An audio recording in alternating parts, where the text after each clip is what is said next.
प्राण प्रतिष्ठा क्या है? प्राण प्रतिष्ठा का अनुवाद जीवन शक्ति की स्थापना या देवता को जीवन में लाना है, और यह एक अनुष्ठान है जो एक देवता को एक मूर्ति में आह्वान करने, उसे एक पवित्र और दिव्य इकाई में बदलने के लिए किया जाता है। हिंदू धर्म परंपरा में प्राण प्रतिष्ठा एक पवित्र अनुष्ठान है जो किसी मूर्ति या प्रतिमा में उस देवता या देवी का आह्वान कर उसे पवित्र या दिव्य बनाने के लिए किया जाता है। प्राण शब्द का अर्थ है जीवन, जबकि प्रतिष्ठा का अर्थ है स्थापना। ऐसे में प्राण प्रतिष्ठा का अर्थ जीवन शक्ति की स्थापना करना या देवता को जीवन में लाना होता है। बिना प्राण प्रतिष्ठा के कोई भी मूर्ति पूजा के योग्य नहीं मानी जाती है। मान्यता है कि प्राण प्रतिष्ठा के जरिए मूर्ति में जीवन शक्ति का संचार होता है और वह मूर्ति देवता के रूप में बदल जाती है। प्राण प्रतिष्ठा समारोह 22 जनवरी को आयोजित किया जाएगा, जबकि प्राण प्रतिष्ठा का मूल अर्थ मूर्ति को जीवन देना समारोह में वेदों और पुराणों से लिए गए विभिन्न अनुष्ठान शामिल है। प्रत्येक का अपना महत्व है। अयोध्या के राम मंदिर में रामलला की प्राण प्रतिष्ठा का दिन धीरे धीरे करीब आता जा रहा है। खुद प्रधानमंत्री नरेंद्र मोदी प्राण प्रतिष्ठा समारोह में शामिल होने के लिए 22 जनवरी को अयोध्या पहुंचेंगे। भारतीय धर्मों में जब किसी मूर्ति की प्राण प्रतिष्ठा की जाती है, तब मंत्र द्वारा उस देवी या देवता का आवाहन किया जाता है कि वे उस मूर्ति में प्रतिष्ठित विराजमान हो। इसी समय पहली बार मूर्ति की आंखें खोली जाती है। मूर्तियों की प्राण प्रतिष्ठा में महत्व मूर्ति की शिल्पगत सुंदरता का नहीं होता। अगर कोई साधारण सा पत्थर भी रख दिया जाए और उसकी प्राण प्रतिष्ठा हो जाए, तब वह भी उतना ही फलदायक रहता है जितनी कि कोई सुंदर कलाकार द्वारा निर्मित की गई मूर्ति होती है। बहुत से पवित्र देवस्थानों में हम यही देखते हैं। 12 ज्योतिर्लिंग हजारों वर्ष पहले किसी महान सत्ता के द्वारा प्राण प्रतिष्ठा से जागृत किए गए थे। उनमें स्थापित मूर्तियां शिल्प की दृष्टि से बहुत सुंदर नहीं कही जा सकती हैं। केदारनाथ में तो हम जिस मूर्ति की उपासना करते हैं वह एक अनगढ़ चट्टान का टुकड़ा अथवा पाषाण मात्र है, लेकिन उसकी दिव्यता अद्भुत है। मूर्ति का मूल्य उसके पत्थर की कीमत से अथवा उसकी सुंदरता से नहीं आंका जाता।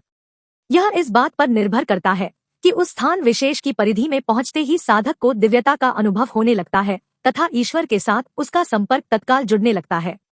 प्राण प्रतिष्ठा एक असाधारण और अद्भुत कार्य है। कोई कोई ही हजारों वर्षों में जन्म लेता है जो मूर्तियों में प्राण प्रतिष्ठा कर सकने में समर्थ होता है। हजारों साल पहले 12 ज्योतिर्लिंग किसी महापुरुष ने प्राण प्रतिष्ठित कर दिए और वह अभी तक चले आ रहे हैं। अयोध्या में राम मंदिर की प्राण प्रतिष्ठा 22 जनवरी 2024 को होने वाली है। यह मंदिर उस जगह पर बना है जिसे हिंदू धर्म के प्रमुख देवता राम का जन्म स्थान माना जाता है। राम मंदिर का शिलान्यास 9 नवंबर 1989 को हुआ था। सुप्रीम कोर्ट के फैसले के बाद साल 2020 में राम मंदिर के निर्माण की शुरुआत हुई थी।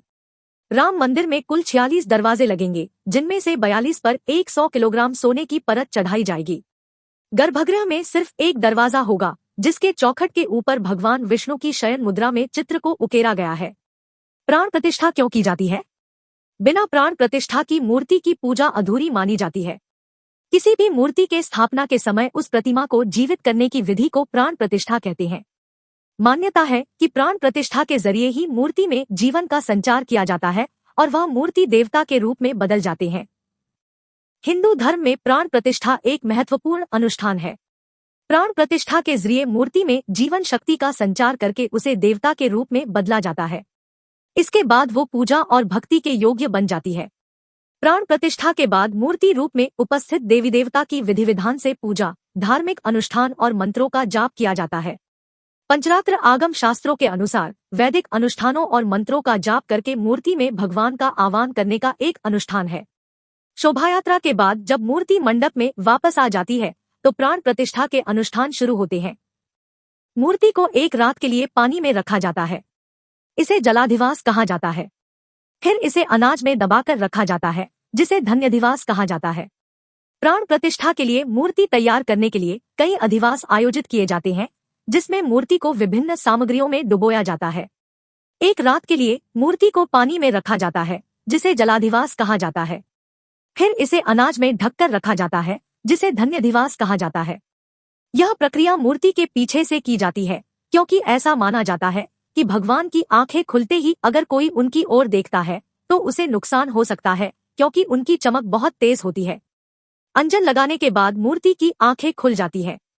इस तरह प्राण प्रतिष्ठा पूरी होती है।